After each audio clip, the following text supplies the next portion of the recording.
I woke up that Tuesday morning to what sounded like a small earthquake rattling my coffee mug across the kitchen counter, and that was when I knew my peaceful life in Limestone Ridge, Tennessee, was about to get a whole lot more complicated.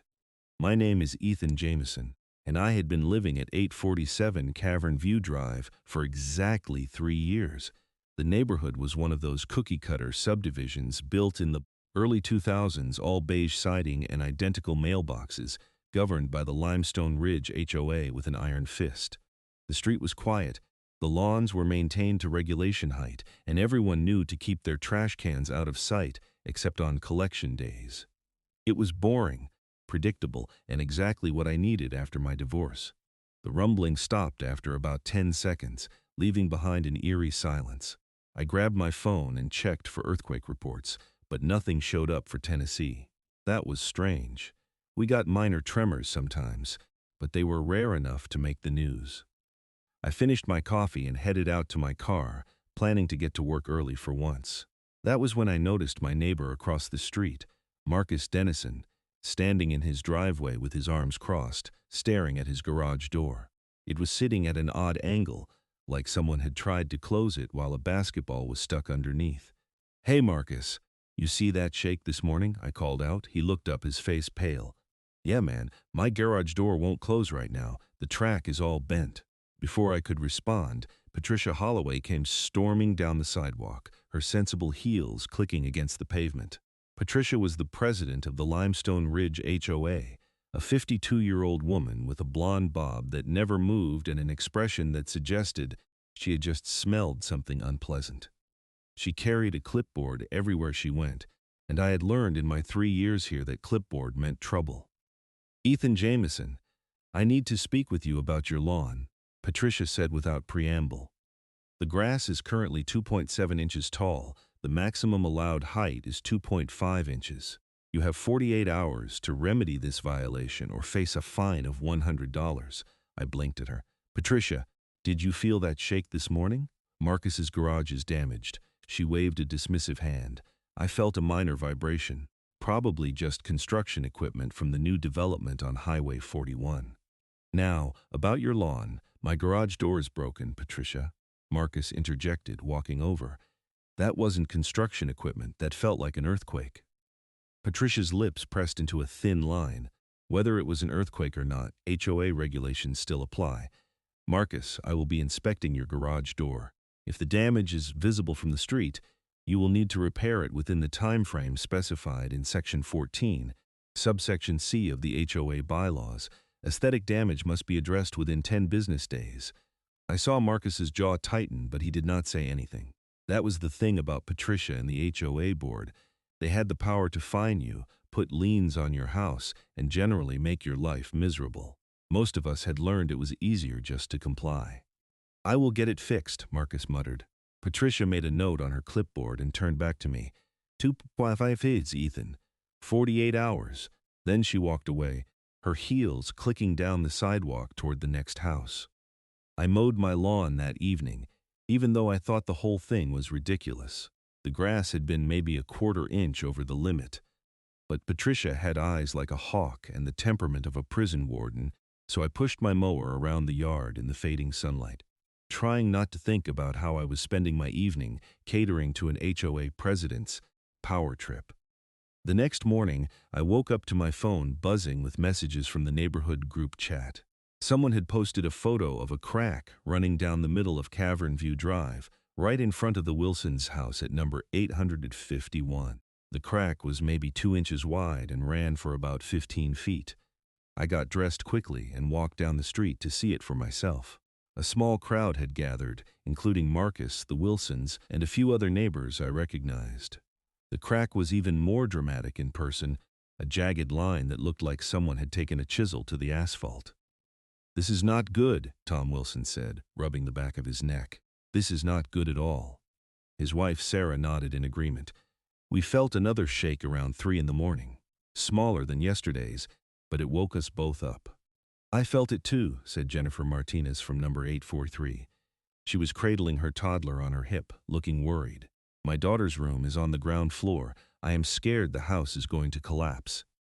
Everyone calmed down, came Patricia's voice from behind us. We all turned to see her approaching with her ever-present clipboard, along with another HOA board member, Donald Pritchard, a thin man in his 60s who always looked like he had just sucked on a lemon. I have been made aware of the crack in the street. I have already contacted the city to send someone to patch it. Patch it? Marcus said incredulously. Patricia, we are having earthquakes. Something is wrong. They are minor vibrations, Patricia said firmly, probably settling in the ground. This happens sometimes with developments built on former farmland. The city will patch the crack, and everything will be fine. Former farmland? I said, frowning. I thought this area was forest before the subdivision was built. Patricia's eyes narrowed. Are you questioning my knowledge of the neighborhood history, Ethan? I am just saying, maybe we should get someone to check if there is a bigger problem, I said, trying to keep my voice level. What if the foundation of these houses is compromised? The foundations are perfectly sound, Donald spoke up, his voice nasal and irritating. I reviewed the original building permits myself when I joined the HOA board. Everything was done to code. Then why is the street cracking? Sarah Wilson demanded. Patricia held up a hand. Enough. The city will send a crew to assess and repair the damage. In the meantime, I need to remind all of you that the HOA spring inspection is this weekend. All homes must be in compliance with the bylaws. I have already noted several violations on this street alone. The audacity of her statement left us all momentarily speechless. Here we were, standing on a cracked street after multiple tremors, and she was worried about HOA violations. You cannot be serious, Jennifer said, bouncing her daughter gently. Our homes might be sinking into the ground, and you are worried about inspections? The inspections are scheduled and will proceed as planned, Patricia said coldly. If you have concerns about structural integrity, I suggest you hire your own inspector. The HOA is not responsible for individual property issues. She turned and walked away, Donald trailing behind her like a loyal puppy. The rest of us stood there, looking at each other in disbelief. I am calling an engineer, Marcus said finally. I do not care what Patricia says. Something is wrong. Good idea, I agreed. Let me know what they say. I will split the cost with you if you want. Tom Wilson nodded. Count me in, too. Over the next 2 days, the situation got worse. The crack in the street widened to 4 inches, and another crack appeared in front of my house. Marcus's structural engineer came out on Thursday afternoon, a professional-looking woman in her 40s named Dr. Rachel Chen. She spent 3 hours on our street, taking measurements, examining foundations, and using some kind of ground-penetrating radar equipment. When she finished, she gathered those of us who had hired her in Marcus's living room. Her expression was grim. I am going to be direct with you, Dr. Chen said, setting up her laptop to show us some images. Your street is built over a limestone cave system. From what I can tell using the GPR, there are multiple chambers and tunnels running beneath your properties. The largest chamber appears to be directly under houses 8 and 43 through 8 and 53, which would be 6 homes total. My stomach dropped. I lived at 847, right in the middle of that range. How is that possible? Sarah Wilson asked, her voice shaking. Would not that have shown up in the original surveys? It should have, Dr. Chen said carefully. However, cave systems in limestone can be difficult to detect depending on the depth and the type of survey conducted. If the developer only did minimal geological surveying, they might have missed it. So what does this mean for our homes? Jennifer Martinez asked. Dr. Chen pulled up a diagram on her laptop. The recent tremors you have been experiencing are likely small collapses within the cave system. As the limestone erodes over time, chambers can become unstable. The weight of your homes and the street above is putting additional pressure on already weakened rock. In my professional opinion, there is a significant risk of catastrophic collapse. The room went silent. Catastrophic collapse. Those words hung in the air like a death sentence. What do we do? I asked finally. You need to contact the city engineering department immediately, Dr. Chen said. This is beyond HOA jurisdiction. The city needs to send their own engineers to assess the situation, and they will likely need to shut down the street until they can determine the full extent of the cave system and whether the homes can be stabilized. Shut down the street? Tom Wilson said. You mean evacuate? Potentially, yes, Dr. Chen said. I cannot make that call. But if I were living in one of these homes, I would be making plans to stay somewhere else until this is resolved. We all left Marcus's house in a daze. I went back to my place and just stood in my living room, looking around at the furniture I had carefully picked out, the photos on the walls, the life I had built here after my divorce. The idea that it could all literally collapse into the ground was surreal. I called the Limestone City Engineering Department that afternoon and explained the situation. The woman I spoke with, Linda, sounded skeptical at first, but when I told her we had hired our own structural engineer and had evidence of a cave system, her tone changed. "We will send someone out first thing tomorrow morning," Linda promised. "In the meantime, if you feel any more tremors, evacuate your home immediately." That night, I threw some clothes and important documents into a duffel bag and kept it by the door. I barely slept, jerking awake at every small sound, convinced the house was about to collapse around me. Friday morning, 2 white trucks from the Limestone City Engineering Department pulled onto our street at 8 o'clock sharp. I was already outside, having given up on sleep around 6.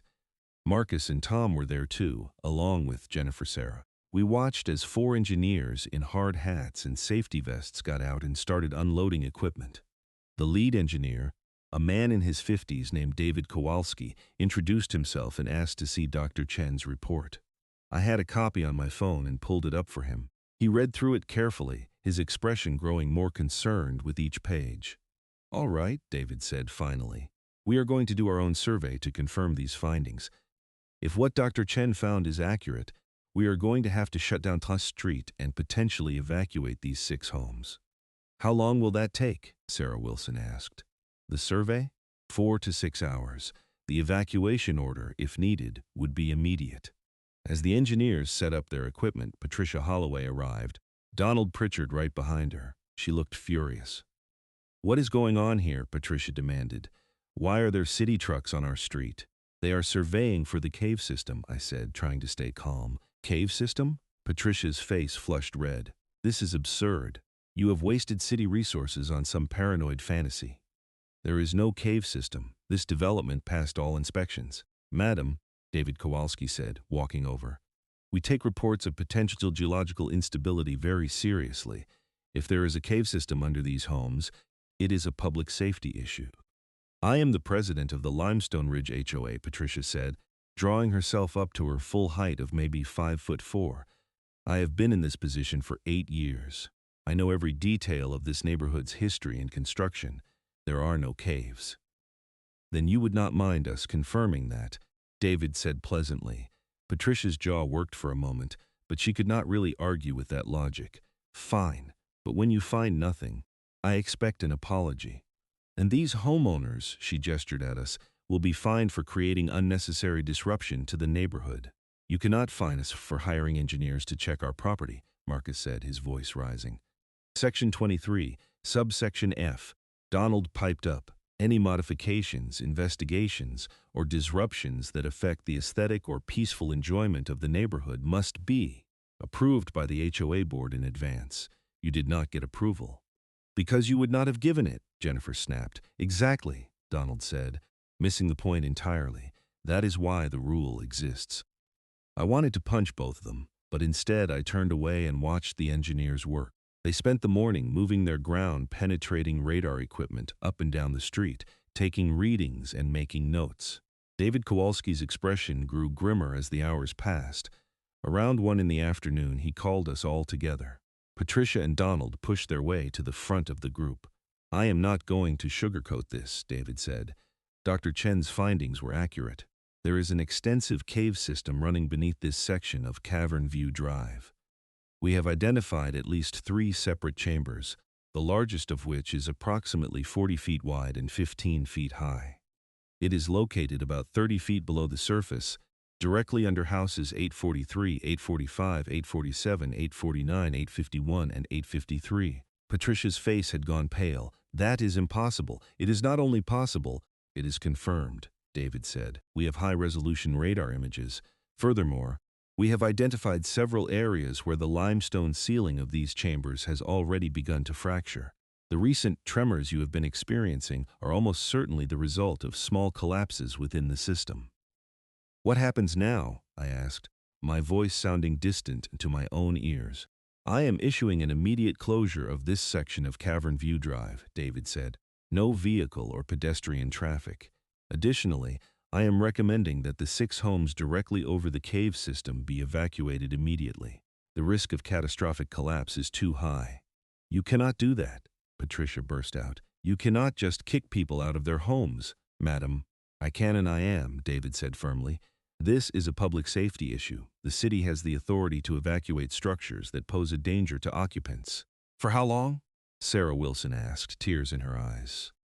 "I cannot give you a timeline yet," David said, and I could hear the sympathy in his voice. "We need to bring in specialized engineers to assess whether the caves can be stabilized and the homes saved, or if this is a complete loss. That process could take weeks." Weeks. I felt like the ground was dropping out from under me, which was grimly appropriate given the circumstances. "Where are we supposed to go?" Jennifer asked, her daughter starting to fuss in her arms. "The city has emergency housing assistance available," David said. "You will need to contact the emergency management office. I have information here." He pulled out some pamphlets and started handing them to us. I took one numbly, staring at the words without really reading them. Behind me, I heard Patricia on her phone, her voice sharp and angry as she talked to someone, probably her lawyer, knowing her. The rest of the day was a blur. The engineers put up barriers at both ends of our section of street, blocking it off. They knocked on doors and informed the residents of 843, 845, 849, 851, and 853 about the evacuation order. I went back into my house and started packing in earnest, grabbing clothes, electronics, important papers, photos. What do you take when you do not know if you will ever be coming back? I was loading boxes into my car when Marcus came over. He looked as shell-shocked as I felt. "I called my insurance company," Marcus said.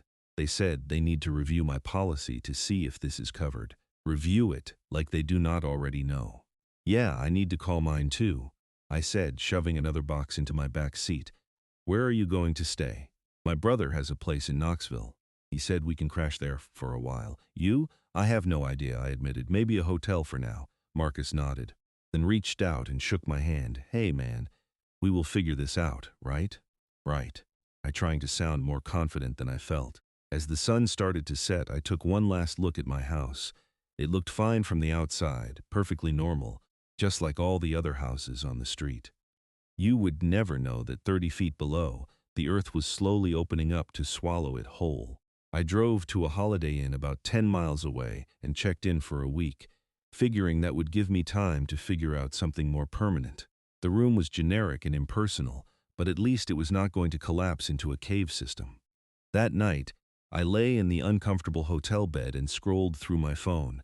The local news had picked up the story. The headline read, "6 homes evacuated in Limestone Ridge after cave system discovered." There was a video of David Kowalski giving a statement to reporters, explaining the situation in careful technical terms. Then there was a clip of Patricia Holloway, her face red with anger, declaring that this was all a massive overreaction and that the HOA would be filing complaints against the city. I turned off my phone and stared at the ceiling. How had this happened? How had an entire subdivision been built over a cave system without anyone knowing? The answer came 3 days later, when a local investigative journalist named Amanda Pierce published an article that made my blood boil.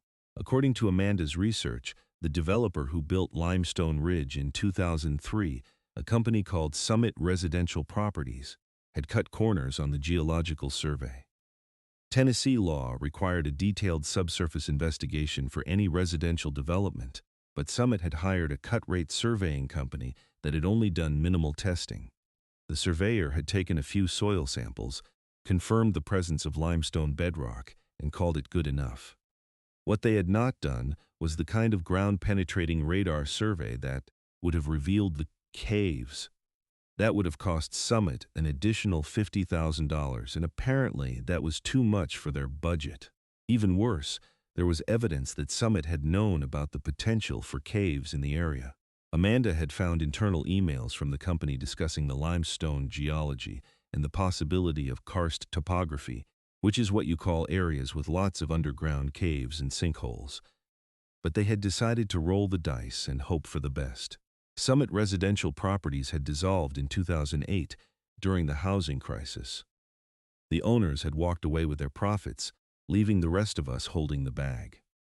"This is criminal," Marcus said when I called him after reading the article.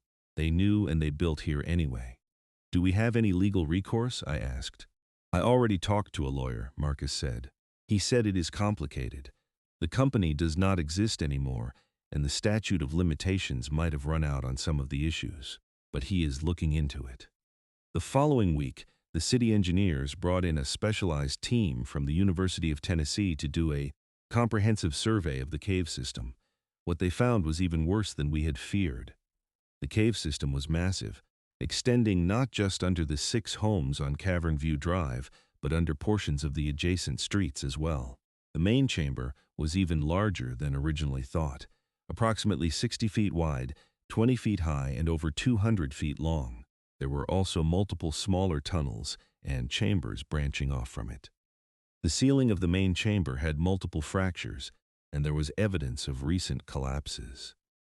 The engineers estimated that without intervention, the entire section of street could collapse within 6 months to 2 years. The good news, if you could call it that, was that the caves could potentially be stabilized by filling concrete grout, a process called void filling.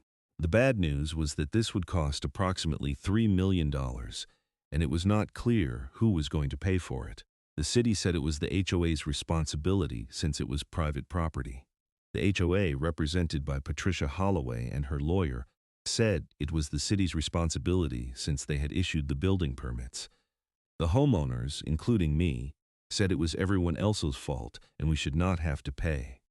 Meanwhile, the 6 of us who had been evacuated were living in hotels with relatives wherever we could find space.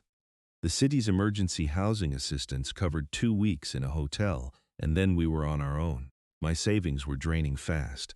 It was about 2 weeks after the evacuation when Patricia called an emergency HOA meeting. I almost did not go, but Marcus convinced me we needed to be there to protect our interests. The meeting was held at the Limestone Ridge Community Center, a bland building at the entrance to the subdivision that mostly got used for yoga classes and book clubs. When I walked in, the room was packed.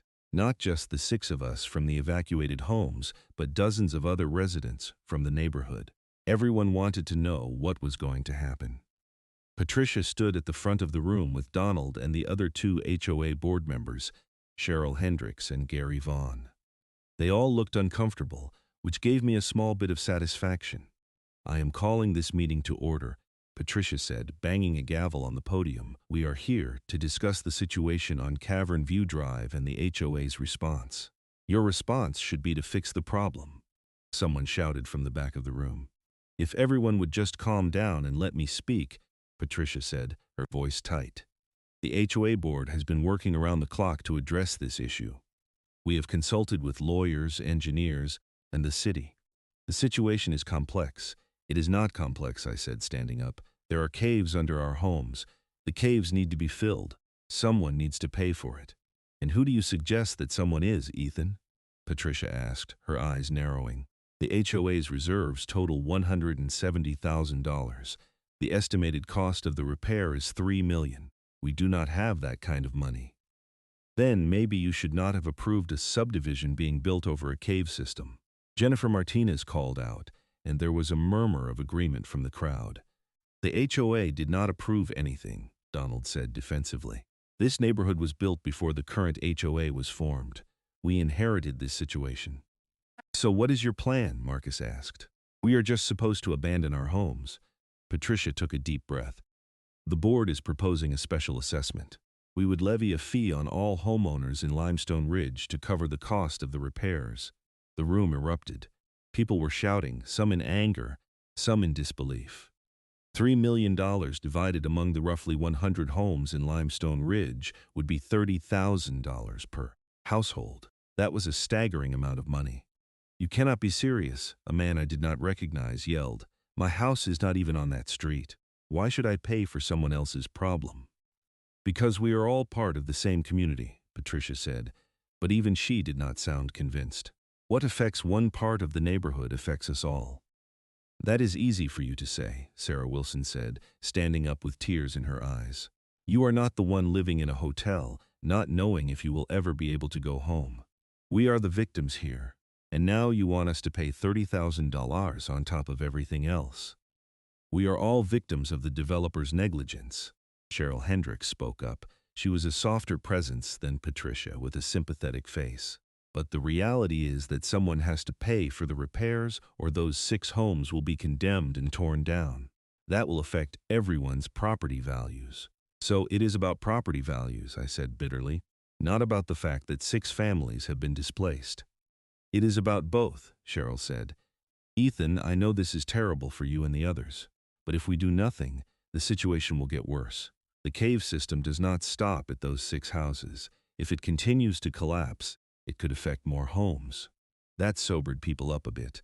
The angry shouting died down to worried murmuring. I want to see proof that other homes are at risk, someone said. I am not paying $30,000 based on speculation. The engineers can provide their full report, Gary Vaughn said.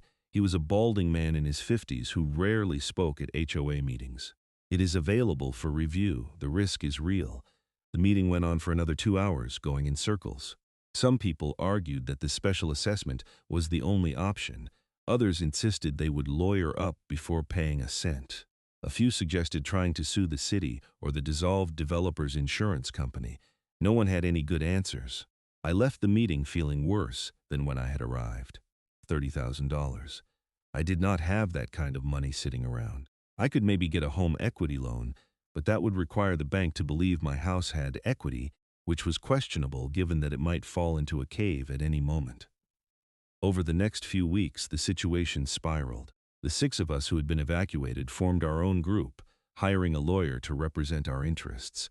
His name was Scott Morrison, a sharp guy in his 40s, specialized in property law.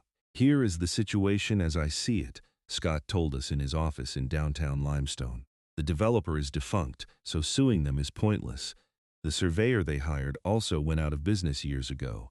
The city approved the permits, but they relied on the surveyor's report, so they have some plausible deniability. Your best bet is actually the HOA. The HOA? Marcus said. They are saying they do not have the money. They do not have it in reserves, but they have the power to levy assessments, Scott explained. More importantly, the HOA has a duty to maintain common areas and address issues that affect homeowners. This absolutely qualifies. If they refuse to act, you can sue them for breach of fiduciary duty. Would not that just be suing ourselves? Tom Wilson asked. We are part of the HOA. In a sense, yes, Scott admitted, but it would force the issue. Right now, Patricia and the board are trying to avoid taking responsibility. A lawsuit would make them take action. So that was what we did. In early April, about 6 weeks after the evacuation, we filed a lawsuit against the Limestone Ridge HOA, demanding that they cover the cost of stabilizing the cave system and repairing the damaged homes. Patricia lost her mind when she was served with the papers. She called each of us personally, screaming about betrayal and how we were destroying the neighborhood. I hung up on her halfway through her rant. The lawsuit got the attention of the local media again. Amanda Pierce, the investigative journalist, did a follow-up story that went semi-viral. Suddenly, we were getting calls from news outlets as far away as Nashville and Atlanta. The story had everything: corporate negligence, natural disasters, HOA drama. It was catnip for the news cycle. The publicity brought some unexpected help. A non-profit organization called the Tennessee Housing Stability Coalition reached out, offering to help us navigate the insurance and government assistance process. They connected us with a structural engineer who agreed to review the stabilization plans pro bono. Meanwhile, the University of Tennessee engineers had finished their comprehensive survey and published their findings. The report was sobering. The cave system was even more extensive than they had initially thought, extending under parts of 3 different streets in Limestone Ridge. A total of 18 homes were potentially at risk, not just 6. When that news broke, the neighborhood meeting that followed made the first one look calm by comparison. People were panicking, demanding answers, threatening lawsuits. Patricia tried to maintain control, but it was clear she was overwhelmed. That was when things took an interesting turn. A woman I had never seen before stood up in the back of the room. She was in her 60s, with short gray hair and the kind of presence that made people pay attention. "My name is Dr. Eleanor Wright," she said in a clear, carrying voice. "I am a geologist, and I have been following this situation in the news. I grew up in this area, and I have something you all need to hear." The room quieted down. Patricia looked like she wanted to object, but Dr. Wright continued before she could. "There was a cave system here long before this subdivision was built," Dr. Wright said. "Back in the 1950s and 60s, people in Limestone knew about the caves. In fact, there used to be a small tourist operation here. People would pay to go down into the caves and see the rock formations. It was called Crystal Caverns." I felt my jaw drop. Next to me, Marcus whispered, "You have got to be kidding me." "The caves were closed in 1972 after a partial collapse," Dr. Wright continued. "No one was hurt, but the owners decided it was too dangerous to keep them open. The entrance was sealed, and over time, people forgot about them. When Summit Residential came in 30 years later, apparently no one thought to mention to them that they were building on top of a known cave system." "Why did no one say anything?" Jennifer demanded. Dr. Wright shrugged. Most of the old-timers had died or moved away. The tourist operation had been closed for decades, and honestly, I think people just did not want to believe it was still an issue. "Out of sight, out of mind." "Do you have proof of this?" Patricia asked, her voice sharp. "I have old newspaper articles, photos. Even some of the original tourist brochures," Dr. Wright said. "I brought copies for you." She held up a folder. The implications were huge. If there was documented evidence that the caves were known before the subdivision was built, it changed the liability equation completely. Summit Residential could not claim ignorance if there was a public record of the cave's existence. Of course, Summit was still defunct, but their insurance company was not. Scott Morrison nearly did a backflip when I told him about Dr. Wright's information. "This is exactly what we needed," Scott said, flipping through the old newspaper articles Dr. Wright had provided. "This shows clear negligence on the developer's part. We can go after their insurance carrier." He filed an amended lawsuit within the week. Summit's insurance company as a defendant. The insurance company, Apex Indemnity Group, tried to argue that the policy had expired and they had no responsibility, but Scott was relentless. The legal battle dragged on through the spring and into early summer. Meanwhile, those of us from the 6 evacuated homes were stuck in limbo. I was still living in hotels, rotating between the Holiday Inn and a couple of cheaper options when my money got tight. I had to take on extra hours at my job as a software developer, working remotely from various hotel lobbies and coffee shops. The stress was getting to all of us. Tom and Sarah Wilson's marriage was fracturing under the pressure. Jennifer Martinez's daughter was having nightmares about the house falling down. Marcus developed an ulcer. I was not sleeping more than 4 or 5 hours a night, and when I did sleep, I dreamed about the ground opening up beneath me. In June, 3 months after the evacuation, the city engineers presented their final stabilization plan. The cost had ballooned to $4.2 million because they had discovered additional chambers that needed to be filled. The work would take approximately 6 months to complete, assuming someone actually agreed to pay for it. That same week, we got a break. The Tennessee Attorney General's office announced they were opening an investigation into Summit Residential properties and the circumstances around the Limestone Ridge development. Apparently, our situation had drawn enough attention that the state felt compelled to look into whether any laws had been broken.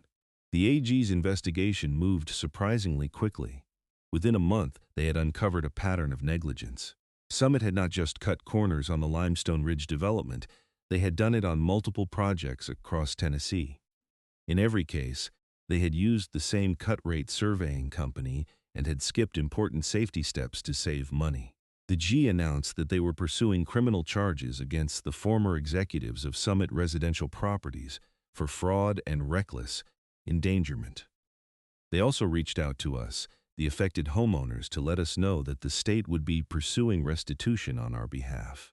Patricia Holloway, meanwhile, was spiraling. The stress of the situation, combined with the negative media attention and the lawsuit, was clearly getting to her. At an HOA board meeting in July, she had a complete meltdown. "None of this would have happened if you people had just followed the rules," Patricia shouted, her face red. pointing at those of us from the evacuated homes. If you had maintained your properties properly, if you had not been causing disturbances, the ground would not have collapsed. The room went silent. Even Donald Pritchard looked uncomfortable. "Patricia, that does not make any sense," Cheryl Hendricks said gently. "The caves were there long before any of us." "I do not care," Patricia screamed. "This is all their fault. They are destroying this neighborhood. They are destroying everything I have worked for." It was sad, in a way. Patricia had built her entire identity around being HOA president, around controlling every aspect of the neighborhood, and now, faced with a situation she could not control, she was coming apart at the seams. Gary Vaughn stood up. "I'm calling for a vote of no confidence in Patricia Holloway as HOA president." "You cannot do that," Patricia said, but her voice wavered. "Actually, according to the HOA bylaws, any board member can call for such a vote," Gary said. "All in favor?" Cheryl and Donald raised their hands, followed by Gary himself. 3 out of 4 board members, the motion passed. Patricia stood there for a moment, her mouth opening and closing like a fish. Then she grabbed her clipboard, threw it on the ground, and stormed out of the room. We never saw her at another HOA meeting again. Cheryl Hendricks became the interim HOA president, and the tone of the board's approach changed immediately.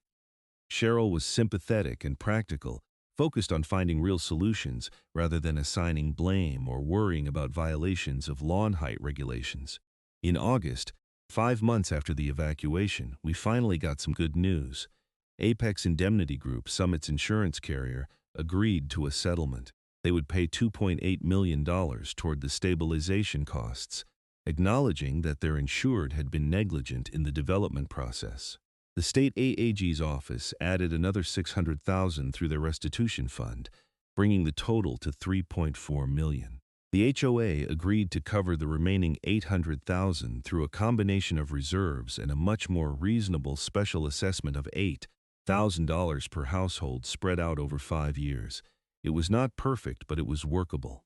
In September, the stabilization work finally began.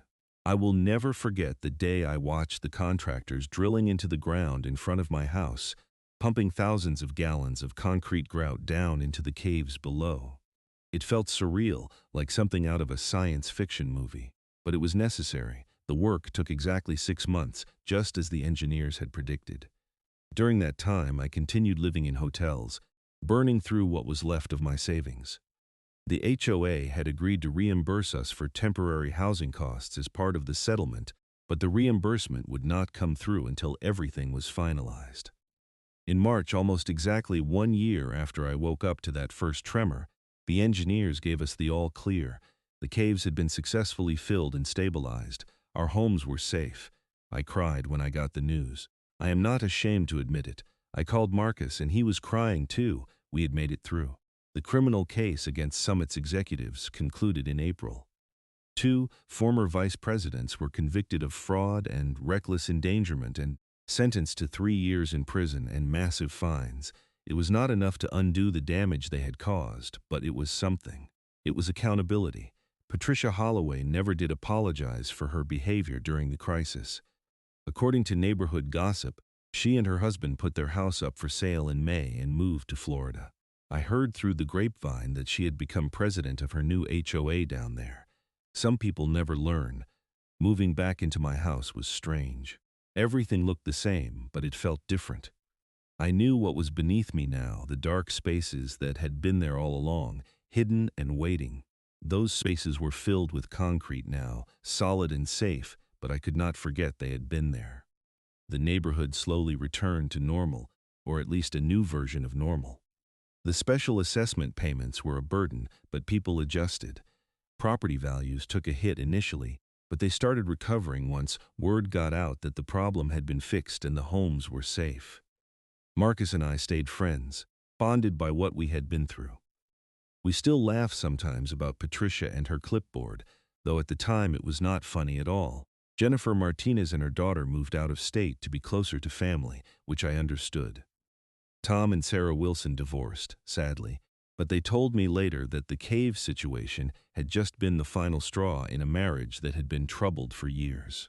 The Tennessee legislature passed a new law in late 2026, requiring comprehensive geological surveys for all new residential developments in areas with limestone geology. They called it the Limestone Ridge Act. It would not help us, but maybe it would prevent another family from going through what we did. As for me, I eventually refinanced my house to pay off the special assessment and rebuild my savings. I kept living on Cavern View Drive, partly out of stubbornness and partly because, despite everything, it was still my home, the place where I had rebuilt my life after my divorce. I was not going to let a cave system take that away from me. The one good thing that came out of the whole mess was that the new HOA board, led by Cheryl Hendricks, was nothing like Patricia's regime. The bylaws were revised to be more reasonable. No more fines for grass being a quarter-inch too tall, no more clipboard inspections and constant violations. The HOA became what it was supposed to be, a group of neighbors working together to maintain the community, not a dictatorship. I never did find out what happened to Donald Pritchard. He resigned from the board around the same time Patricia left and just faded into the background. Last I heard, he was spending most of his time on online forums, arguing with people about HOA regulations. Some people really cannot let go of their power trips. On the first anniversary of the day we moved back into our homes, Marcus organized a block party for Cavern View Drive. It was partly a celebration and partly a memorial for what we had been through. We grilled burgers and hot dogs, set up a bounce house for the kids, and just enjoyed being home. As the sun set that evening, I stood in my driveway with a beer in my hand, looking at my house. The street had been completely repaved, smooth and unmarked. You would never know what was underneath, the massive cave system that had almost destroyed everything, now filled and stable. Dr. Wright stopped by the party, bringing some of the old photos from when the caves had been a tourist attraction. There was one picture from 1963 showing a family standing at the entrance to Crystal Caverns, smiling for the camera, with a sign behind them advertising nature's underground wonder. I stared at that photo for a long time, thinking about how the earth keeps its secrets, how we build our lives on top of mysteries we do not even know are there. "It is funny, Doctor," Wright said, looking at the photo with me. "People pay money to go into caves for fun, but nobody wants to find out they have been living on top of one." Yeah, I agreed. The difference between adventure and terror is usually just a matter of perspective. She laughed at that. That is a good way to put it. The legal settlements were fully paid out by summer of 2027, 2.5 years after that first tremor. I got a check that covered my temporary housing costs and some additional compensation for the stress and displacement. It was not life-changing money, but it helped. I used part of it to take a real vacation, my first in years. I went to Colorado and spent a week hiking in the mountains, as far away from caves and limestone as I could get. When I got back, there was a letter waiting from the Tennessee Attorney General's office. They were compiling a report on the Limestone Ridge case for the state legislature, and they wanted to interview me about my experience. I agreed and spent an afternoon in their offices in Nashville, telling the whole story to a young lawyer who recorded everything. "Do you think this will help prevent it from happening to someone else?" I asked when we were done. The lawyer, whose name was Rebecca, nodded. "I think so. Your case has already changed how developments are approved in Tennessee, and other states are looking at our new regulations as a model. What happened to you was terrible, but the silver lining is that it will protect future homeowners." That helped, a little, to know that our nightmare had some purpose beyond just making insurance companies and lawyers rich. Life moved on. I dated a little, nothing serious. Work kept me busy. I mowed my lawn when it needed it, without worrying about whether it was 2.5 inches or 2.7. The HOA stopped being a source of stress and became just a boring administrative necessity, which is exactly what it should be. Sometimes, late at night, I would stand in my backyard and think about the cave below. Even though it was filled with concrete now, I could still imagine it. The dark chambers, the limestone walls with their ancient formations, the underground rivers that had carved out the space over millions of years. It had been there long before us and would still be there, in some form, long after we were gone. We are all just temporary residents on this planet, I realized. We build our houses and our neighborhoods and our lives, pretending they are permanent, but the earth knows better. The earth keeps its secrets and plays the long game, but that did not mean we should not try. That did not mean our homes and our communities did not matter. They did matter precisely because they were temporary, because we chose to build them and maintain them and fight for them even when the ground itself was trying to swallow them up. In the fall of 2027, Cheryl Hendricks decided not to run for re-election as HOA president.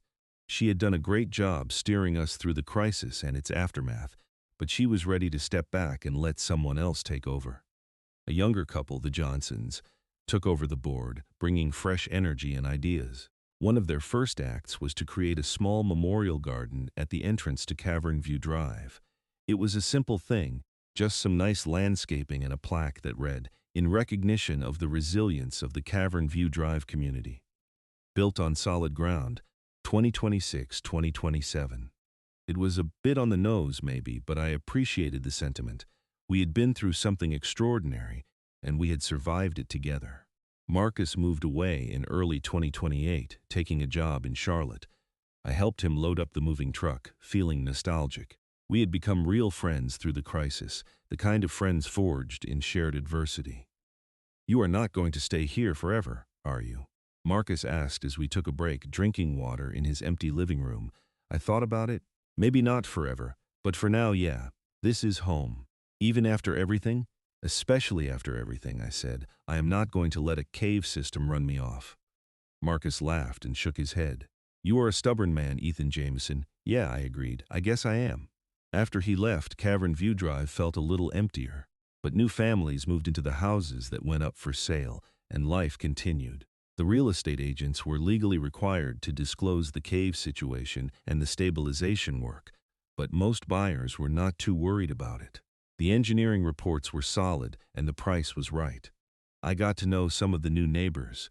They were good people, young families mostly, starting out their lives. I did not tell them all the gory details of what we had been through unless they asked. No point in traumatizing them unnecessarily. By 2028, Limestone Ridge had largely moved past the crisis. The special assessment payments were halfway done, property values had fully recovered, and the neighborhood had settled into a peaceful routine. The new HOA board was competent and low-key, exactly what we needed. I never did find out whatever happened to the clipboard Patricia had thrown down that day she stormed out. I like to imagine it is still there somewhere, buried under paperwork in the community center, a monument to petty tyranny and misplaced priorities. One evening in late spring of 2028, I was sitting on my front porch with a beer, watching the sunset when a car pulled up and Dr. Eleanor Wright got out. I had not seen her in over a year. "Ethan Wright," she said, walking up my driveway. "That is right, Dr. Wright. Good to see you." "Please call me Eleanor," she said. I was in the area and thought I would stop by, see how everything turned out. "Come on up," I said, gesturing to the other chair on the porch. "Can I get you a drink? Water would be great, thanks." I got her a glass of water and we sat there for a while, talking about the neighborhood and the stabilization work and what had happened to all the various players in the drama.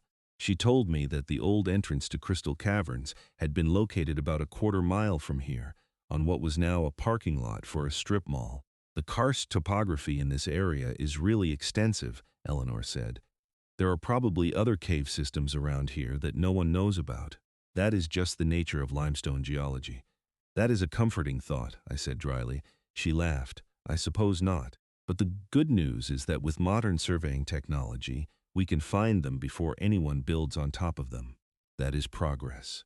Thanks to laws that came about because of what happened to us," I said. "Exactly. Your suffering was not meaningless, Ethan. That is worth something, is not it?" I thought about that. "Yeah, I guess it is."